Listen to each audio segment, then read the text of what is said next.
بسم اللہ الرحمن الرحیم۔ معزز سامعین، آج کی نشست کا موضوع ہے بدعت۔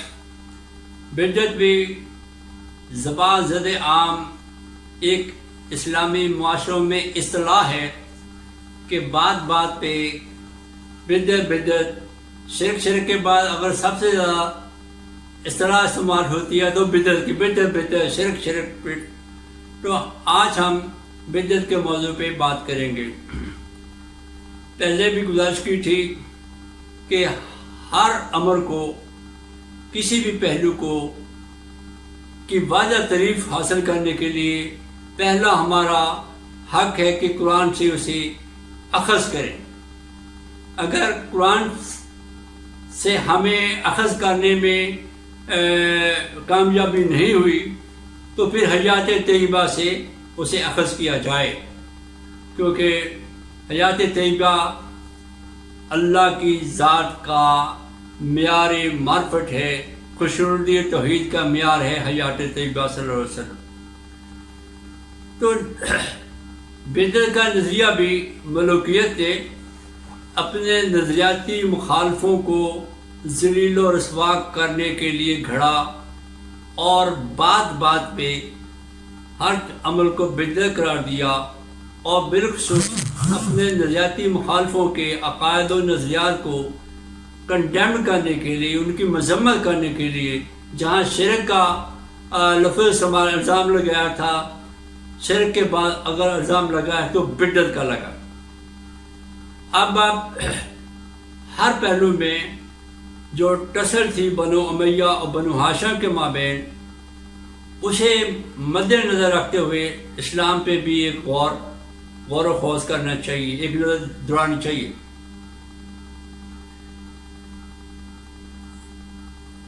زیارت قبور کو بدعت قرار دیا گیا، شرک قرار دیا گیا، پس مرگ آنسو بہانا، رونے کو خلاف اسلام قرار دیا گیا، جبکہ حقیقت یہ ہے ائمہ اہل بیت اور اہل بیت کے تمام افراد جب بھی شہر سے باہر جاتے تو سب سے پہلے حضور صلی اللہ علیہ وسلم کے روضہ اقدس پر حاضری دے کے پھر شہر سے باہر جاتے، اور جب وہ شہر سے باہر سے اپنے شہر میں داخل ہوتے قبل اس کے کہ اپنے گھر جائیں تو وہ پہلے روضہ رسول صلی اللہ علیہ وسلم پہ حاضری دیتے اور اس کے بعد اپنے گھر جاتے۔ امام زین العابدین علیہ السلام کے بارے میں یہ روایت موجود ہے کہ وہ نماز فجر کی ادائیگی کے بعد روضہ رسول صلی اللہ علیہ وآلہ وسلم پر بیٹھ جاتے اور کافی سورج طلوع ہونے تک وہاں قیام کرتے، اللہ اور اللہ کے رسول کی باتیں کرتے، جن کی باتیں سننے کے لیے اہل مدینہ کا وہاں جمگٹا لگ جاتا۔ تو حاکم وقت کو ہر وقت یہ خدشہ ہی رہتا کہ لوگ دل و جان سے ہماری قدر نہیں کر رہے، وہ بلکہ آل رسول کو دل و جان سے محبت کرتے ہیں، ان کی قدر کرتے ہیں، کہیں ایسا نہ ہو کہ انقلاب آ جائے۔ لہذا حدیث کی تدوین کا، حدیث کو قلم بند کرنے کا راستہ روکا گیا، اور پھر بعد میں نظریاتی مخالفوں کو ذلیل و رسوا کرنے کے لیے، ان کے عقائد کو کی مذمت کرنے کے لیے، کنڈیم کرنے کے لیے حدیثیں وضع کی گئی۔ امام زین العابدین کے اس رویے کو کنڈیم کرنے کے لیے حدیث وضع ہوئی کہ برباد ہو گئی وہ امتیں جنہوں نے اپنے انبیاء کی مساجد کو، قبروں کو عبادت گاہ بنا لیا، حالانکہ وہاں عبادت نہیں کرتے تھے، لیکن وہاں بیٹھنا عبادت ہی سمجھتے تھے اور کار ثواب ہی سمجھتے تھے۔ یعنی ہو اب آپ دیکھنا ہے کہ بدعت جانچنے کے لیے پہلے آپ کو پتہ کرنا چاہیے کہ اسلام ہے کیا چیز۔ اسلام صرف ایک ذات پروردگار کے امر کا نام، جو اللہ نے کہا وہ کر گزرو، یہ اسلام۔ اس نظریے سے ہٹ کے کوئی نظریہ اڈاپٹ کرنا وہ بدعت کہلانے کا مستحق ہے۔ بدعت انسان کی فکروں میں موجود ہے، کیونکہ اسلام ایک نظریے کا نام ہے۔ اس نظریے سے ہٹ کے نظریہ اگر اڈاپٹ کریں گے وہ بدعت کہلانے کا مستحق ہے۔ رسم و رواج کسی بھی معاشرے کا حسن ہوتا ہے، اور یہ علاقہ ٹو علاقہ، ایج ٹو ایج مختلف ہوتے ہیں۔ جس طرح سے 100 میل کے بعد زبان میں فرق آ جاتا ہے، لہجے میں فرق آ جاتا ہے، اسی طرح سے رسم و رواج بھی بدل جاتے ہیں۔ تو رسم و رواج کا مذہب سے تعلق نہیں ہے، یہ کسی معاشرے کا حسن ہوتے ہیں، اور ہر معاشرے کے رسم و رواج دوسرے سے مختلف ہوتے ہیں۔ اسلام کا تعلق فکر سے ہے، ایک نظریے سے۔ اب اگر بدعت کی ڈیفینیشن اخذ کرنی ہو تو بہترین حدیث رسول صلی اللہ علیہ وآلہ وسلم آپ کی مدد کر سکتی ہے، جو کہ صحاح کی متفق علیہ حدیث ہے۔ وہاں سے ہم نظریہ بدعت اخذ کر سکتے ہیں۔ وہ الگ بات ہے کہ آپ کو بارے میں نہ پڑے، لیکن دوسرا پہلو منظر عام پر تو آنا چاہیے نا، اور وہ حدیث یہ ہے جس کا مفہوم یہ ہے کہ روز قیامت کچھ اصحاب کی تعداد حوض کوثر پہ پہنچے گی تو ملائکہ کہیں گے حضور ادھر نہیں اس طرف، گرم علاقے کی طرف ادھر۔ تو حضور صلی اللہ علیہ وسلم فرمائیں گے اے فرشتو، یہ تو میرے صحاب ہیں، یہ تو میرے صحاب ہیں۔ حدیث میں پھر یہ رقم ہے کہ حضور کے اس استفسار پہ فرشتے جواب دیں گے اے اللہ کے رسول، آپ کو نہیں معلوم کہ آپ کے بعد انہوں نے کیا کیا بدعات سر انجام دی۔ یہ ہے وہ مقام کہ اب یہاں سے ہم بدعت کا نظریہ، بدعت کی ڈیفینیشن اخذ کر سکتے ہیں۔ وہ الگ بات ہے کہ 1400 سال کی ٹریننگ اور جمی ہوئی فکروں پہ دھول کی وجہ سے اسے آپ قبول نہ کریں، تو ایک الگ بات۔ یہ حدیث آپ کو بدعت کی واضح ڈیفینیشن دے گی کہ بعد از زمانہ رسول صلی اللہ علیہ وسلم کس چیز میں تبدیلی واقع ہوئی تھی، کہ ملائکہ حوض کوثر پہ اس چیز کا اظہار کر رہے ہیں کہ آپ کے بعد انہوں نے بدعات سر انجام دی تھی۔ تو وہ جو بدعات زمانہ رسول کے بعد صلی اللہ علیہ وسلم کے بعد ہوئی تھی، وہ فکروں میں تبدیلی آئی تھی، فکریں چینج ہو گئی تھی۔ وہ فکریں کیا چینج ہوئی تھی؟ اللہ کا امر تھا عہد پورے کرو، لیکن عہد شکنیاں ہونے لگ گئی تھی۔ اللہ کا حکم ہے کہ حق کی شہادت ہو، بے شک وہ تمہارے اپنوں کے خلاف ہی کوئی نہ ہو۔ لوگ حق سے صرف نظر کرنا شروع ہو گئے۔ اللہ کا حکم ہے غریب مسکین یتیم کو کھانا کھلاؤ۔ غریب مسکین تو کیا، لوگ خاندان رسالت کا پانی بند کرنے میں وعدہ ہو بیٹھے۔ اللہ کا حکم ہے کہ حد سے نہ گزرو، بے شک اللہ حد سے گزرنے والوں کو پسند نہیں کرتا۔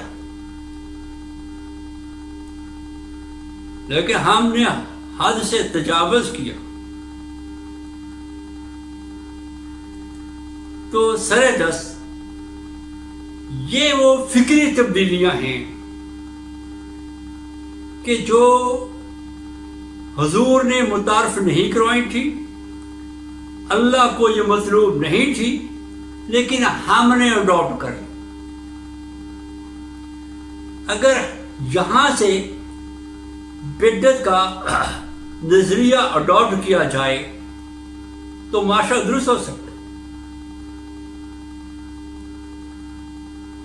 لیکن آپ نے کیا کیا کہ وہ کام جو زمانہ رسول میں نہیں تھا اب بعد میں آپ نے کیا، جو نہ صحابہ کرام سے نہ اہل بیت سے ثابت ہو، تو وہ بدعت کہہ رہا ہے. یہ ڈیفینیشن مبہم تھی اور بہت جلد اس کا احساس احکام بالا کو، ملکیت نواز علماء کو ہو گیا تھا کہ جب اگر اس نظریے کو بدعت قرار دینا ہے تو پھر پختہ مکان تعمیر کرنا خلاف اسلام ہوا، کیونکہ پختہ مکان بنانے کی حضور نے ناپسند کیا تھا. پختہ مساجد بنانا بدعت ہو گیا، یہ حضور کے زمانے میں نہیں تھی. پھر تو کھجور کے تنے کھڑے کرے، اوپر کھجور کی چھت ڈال دیں، اللہ اللہ خیر صلی اللہ.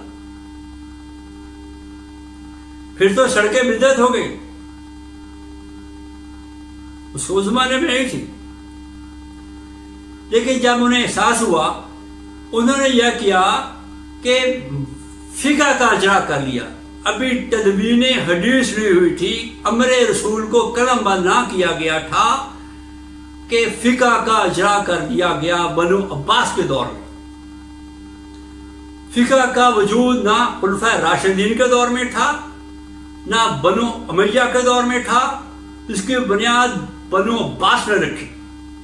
تو اس ڈیفینیشن کے مطابق تو فقہ کا وجود ہی بدعت کہلایا. کسی کے غلط ہونے کے لیے اتنا ہی کافی ہے کہ پہلے وہ ایک ڈیفینیشن دے، ایک موقف اختیار کرے، پھر اس پہ کھڑا نہ رہے. جو اہل حدیث حضرات فقہ کو تسلیم نہیں کرتے، ان کا موقف درست ہے، اس میں وزن ہے، کیونکہ بدعت کی ڈیفینیشن کے لحاظ سے یہ فقہ کا وجود نہ زمانہ رسول میں، نہ خلفائے راشدین کے دور میں، نہ بنو امیہ کے دور میں. یہ 100-150 سال کے فاصلے پہ.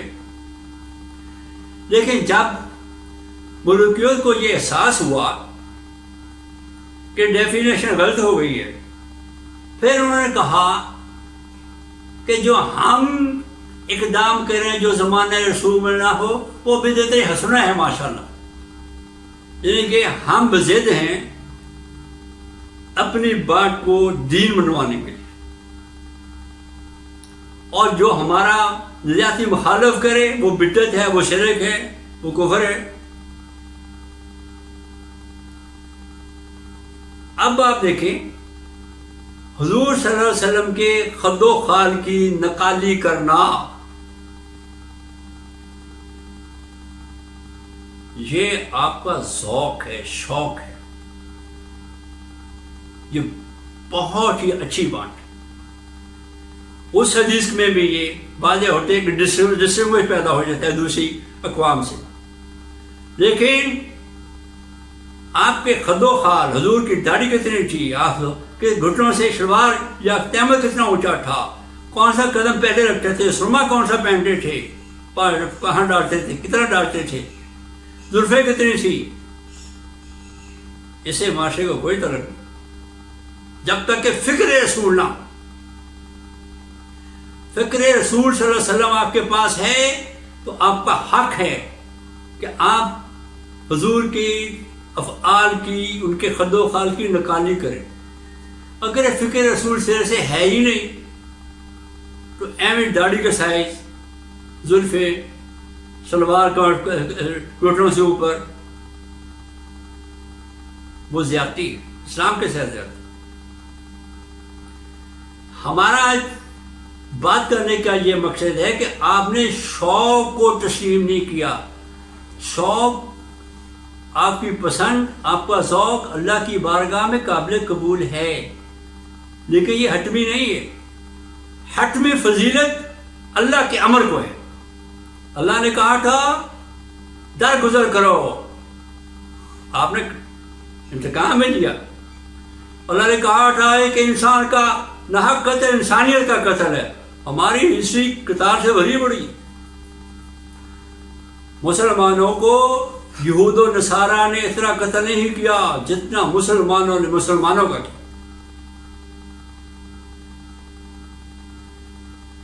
اللہ نے کہا درگزر کرو. اللہ نے کہا صبر کرو. اللہ نے کہا بھوکے کو کھانا کھلاؤ, پیاسے کو پانی پلاؤ, میرے دیے مال میں سے اللہ کی راہ میں خرچ کرو, سائل کو جھڑکو نہ. لیکن جہاں تک کہا کہ یہ مال و اسباب تم جمع رکھتے ہو, روز قیامت ہم تمہارے جسموں میں ڈال دیں گے کہ یہ وہ مال تھا جو تم جمع رکھتے تھے. زکوٰۃ دو. اگر اسلام کی فکر پہ عمل کیا جائے تو اس جیسا سادہ اور فلاحی دین ہی کوئی. ہمارا پوائنٹ آف سیٹسفیکشن غلط ہے. ہمارا پوائنٹ آف سیٹسفیکشن نقالی حضور پہ آ کے رک گیا. میں نماز پڑھ کے مطمئن ہو گیا. اس کے برعکس اگر میں یہ مطمئن ہوتا کہ آج میں کسی کے کام آ گیا, یہ ہے فکر کہ آج میں کسی کے کام آ گیا, یا اللہ مجھ پہ رحم مہربان ہو گئے. اگر آپ کو پوائنٹ آف سیٹسفیکشن یہ ہوتا کہ آج میں کسی کے کام آ گیا تو اسلامی معاشرے کہیں کے کہیں ہو جائے. اس کے برعکس یہ ہے, ہمارا مطلع نظر یہ ہے کہ آج میں نے کسی کا کام خراب کر دیا. میں تو کام نہیں آتا کسی کا کام کرنا شرک ہے. اللہ کو کراؤ, اللہ کرے شرک, اللہ کرے کام اللہ کرتا ہے. بھائی اللہ نے آپ کو اختیار دیا ہے. اب بدعت انسان کی فکروں میں ہے. وہ جو بدعتوں کا تصور قائم کیا ہوا ہے وہ امام زین العابدین اکثر واقع کربلا کے بعد گریا کرتے ہوتے تھے. اسی لیے ملوکیت نے کہا کہ گریا کرنا بدعت ہے, خلاف اسلام.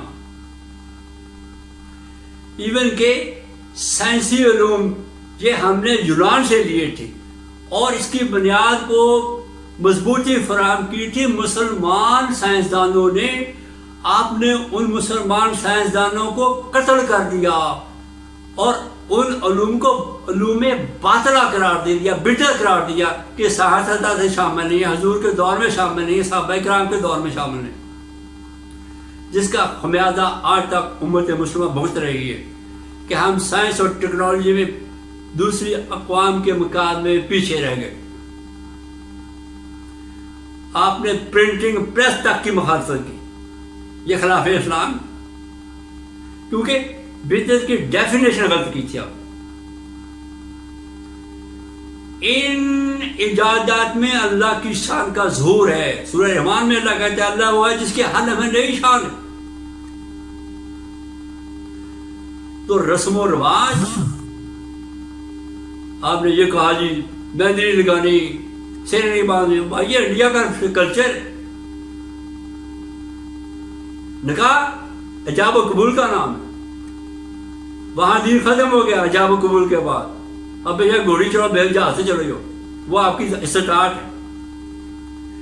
تو بدعت اس لیے نظر آتے ہیں کہ ہم نے اسلام پہ رسم و رواج کو بھی اس کا جزء بنا دیا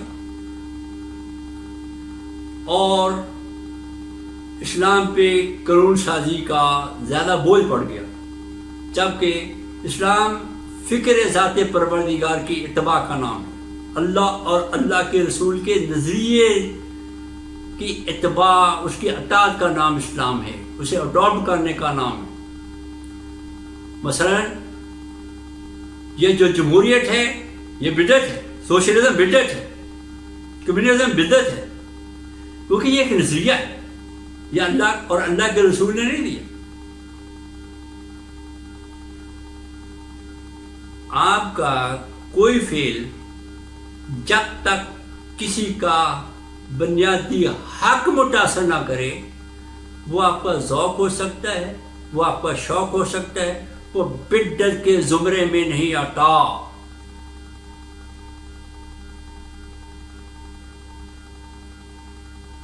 تو بدعت کی ڈیفینیشن حضور صلی اللہ علیہ وسلم کی حدیث سے اخذ کی جا سکتی ہے، بہترین رہنمائی کی جا سکتی ہے